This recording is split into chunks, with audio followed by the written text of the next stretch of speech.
نبذة عن المدرس العراقي. المدرس العراقي إذا ما تحضر يكتلك، وإذا تحضر يكتلك، يعني أنت بالحالتين مقتول. وباليوم اللي ما تحضر بيه واجبك يقومك على السبورة تحل، وباليوم اللي تحضر بيه واجبك ما يقومك، وتظل رافع ايدك وتوصل مرحلة حتى ترفع رجلك وهم ما يقومك. وبليلة الامتحان بينما أنت قاعد تقرأ المادة الداخلة بالامتحان، المدرس قاعد يسوي أسئلة الامتحان. وشلون أسئلة تخبل؟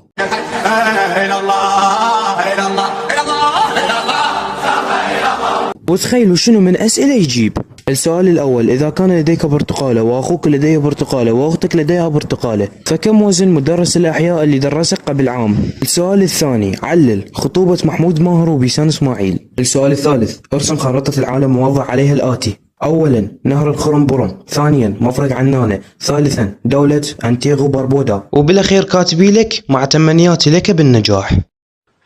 أكفر كفره هسه يقول